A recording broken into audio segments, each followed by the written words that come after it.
రెడ్డి ఈ విషయంలో స్పందిస్తలేదు కాబట్టి మనం 30 లక్షల మందితో భారీ బహిరంగ సభ ఆయన స్పందించే విధంగా హైదరాబాద్ లో పెట్టబోతుంది.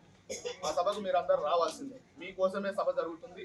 మీ పింఛన్లు పెంచాలనే కొట్లాట జరుగుతుంది. ఆ కొట్లాటలో మీరందరూ భాగం కావాలి. దానికోసం రేవంత్ రెడ్డి గారికి కూడా ఒక అల్టిమేటం జారీ చేయాల్సిన అవసరం ఉన్నది. కాబట్టి రేవంత్ రెడ్డికి స్పష్టంగా హెచ్చరిక జారీ చేసినాం. అయ్యా రేవంత్ రెడ్డి గారు, నువ్వు పింఛన్లు ఇస్తా అన్నది నువ్వే, పెంచుతా అన్నది నువ్వే. కాబట్టి నువ్వు అధికారంలో ఉన్నావు, ముఖ్యమంత్రిగా ఉన్నావు, నువ్వు ఇస్తా అన్న పింఛన్లు పెంచు. నువ్వు ఇచ్చిన హామీనే అమలు చెయ్యి. ఒకవేళ నువ్వు ఇచ్చిన హామీని అమలు చేయడం చేత కాకపోతే రాజీనామా చేసుకుని ఇంట్లో కూర్చో. ఎవరో ఒకరు ముఖ్యమంత్రి అయితే ఆయన అడుగుతాం, ఆయన చేస్తాడు. చేసే విధంగా మేము ఎట్లా సాధించుకుంటాం. నీ మెడలు వంచైనా కొట్లాట చేసి మా పేదోళ్ళ కోసం న్యాయం చేస్తామని చెప్పి మందకృష్ణ అల్టిమేటం జారీ చేసి. కాబట్టి అది మీకోసమే తప్ప మరొకటి కాదు. కాబట్టి అది మీకోసమే. పింఛన్లు ఏమన్నా వేరే వాళ్ళకి వస్తాయా అంటే వేరే వాళ్ళకి ఎవరికి రావు, మీకోసమే వస్తాయి. కాబట్టి మీరందరూ ఆ పోరాటంలో భాగం కావడం కోసం మాత్రం మీరందరూ రావాల్సిన అవసరం ఉన్నదనే విషయాన్ని కూడా నేను గుర్తు చేస్తాను.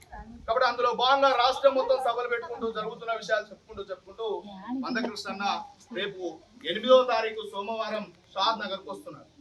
షాద్ నగర్ లో ఆజిపల్లికి సంబంధించిన దగ్గర గౌరీ ఫంక్షన్ హాల్ అని ఒక ఫంక్షన్ హాల్ ఉంటది.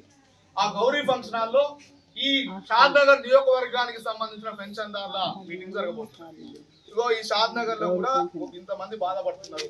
వీళ్ళకు 2000 సరిపోతలేవు, అనేక కష్టాలు పడుతున్నారు. వీళ్ళకు 4000 చేస్తాను, ఏమైంది? అదంగా రాని వాళ్ళు ఎవరైతే ఉన్నారో వాళ్ళకు కూడా పింఛన్లు పెంచాలి, ఇయ్యాలి అని చెప్పి ఆడ పేద వర్గాలకు సంబంధించిన పింఛన్ పెంచాలని అన్ని కులాల పింఛన్దారులతో ఆడ సభ జరగబోతుంది. ఆ సభకు మందకృష్ణ రాబోతుంది. మందకృష్ణ ఆ సభకు వస్తున్న సందర్భంగా అక్కడ జరిగే సభకు అది షాద్ నగర్ నియోజకవర్గంలో ఇంతమంది పింఛన్దారుల బాధలకి ఉన్నాయని చూపించే సభ. మీకు పింఛన్లు పెరగాలని చెప్పే సభ, మీకు పింఛన్లు రావాలని చెప్పే సభ.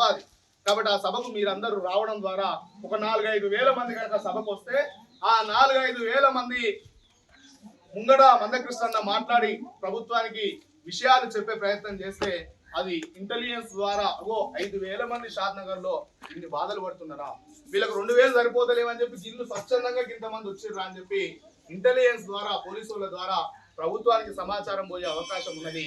ప్రభుత్వం స్పందించి ఏదో ఒక నిర్ణయం తీసుకోవడానికి అవకాశం ఉన్నది. ఒకవేళ 5,000 మంది కనుక ఒక దగ్గరకు వచ్చి సభ జరిగింది అనుకోండి, రేపు పేపర్లలో వస్తుంది పింఛన్లు పెంచాలి అని చెప్పి 5,000 మంది షాద్ నగర్ కు వచ్చిండ్రు అని చెప్పి ఒక బలంగా వాయిస్ ప్రభుత్వానికి, పార్టీలకు కూడా పోయే అవకాశం ఉన్నది. కాబట్టి ఆ సభ మీరందరూ రావాల్సిందిగా, ప్రభుత్వానికి మన బాధలు చూపించడం కోసం, మన బాధలు చెప్పడం కోసం, మాకు 4,000 ఇస్తా అన్నది ఇయ్యని అడగడం కోసం, మాకు కొత్త వాళ్ళందరికీ పింఛన్లు ఇయ్యని చెప్పడం కోసం ఆ సభకు మీరందరూ రావాల్సిందిగా మీ అందరికీ పేరున తెలియజేస్తున్నాను.